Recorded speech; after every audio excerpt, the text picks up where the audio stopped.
footballgameplan.com, where football makes sense. I'm Emery Hunt, the czar of the playbook, breaking down the Seahawks versus the Bears. Let's start with Seattle's keys to victory to see what they can do to come away with a win at Soldier Field.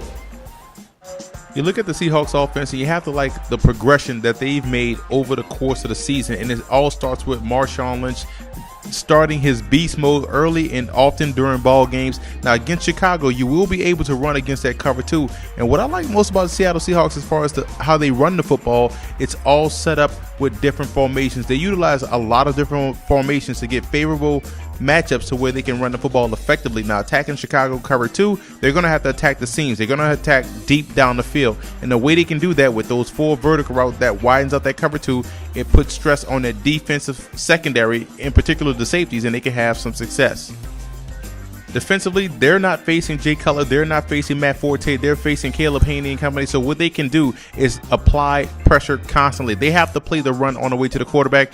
Good thing about Seattle, they're a great form tackling team. I like the way they tackle. So if they can keep everything in front of them and bottled up at the line of scrimmage, they could win defensively against the Chicago Bears.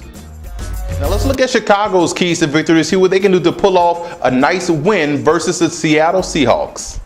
Now you look at Chicago, you see the loss of Matt Forte and Jay Cutler is really crippling this offense, but there's still some talented playmakers. It's all about getting these guys in the right situations. Now the way they can do that, they have to get multiple. There's a lot of speed on this team, Johnny Knox and also Devin Hester. You got to find a way to get these guys the football, whether it be on end arounds or these short, quick plays, and allow them to make one miss. So there's still some opportunities for the Bears to get to the playoffs if they get these guys the football early and often. They're going to have to play their quick game versus a team like Seattle, because Seattle is very fast defensively and very aggressive.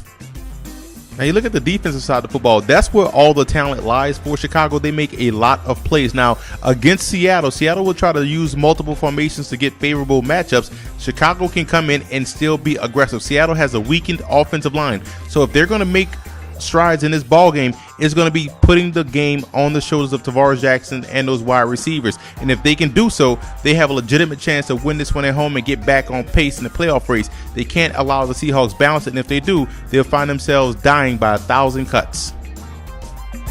Now let's take a look at my X factors for this ball game to see which player or players can have an impact on the outcome in this matchup. X factor for the Seahawks has to be their special teams unit. On their end, they got to flip field position, and on the flip side, they have to make sure they bottle up Devin Hester. X factor for the Bears has to be third down offense. In order to do so, they have to stay ahead of the chains, and that way they can help out their struggling offense. I'm going with the Seahawks in this game. I know the Seahawks don't travel well, but I like what they bring to the table. They're getting everyone involved offensively and defensively. They have the speed to put the Bears away early. For more NFL previews, visit footballgameplan.com/NFL or visit our YouTube channel at youtube.com/footballgameplan. Follow me on Twitter at FBallGamePlan and listen to the Football Game Plan radio show, which airs Saturdays 11 a.m. Eastern Time at blogtalkradio.com/footballgameplan.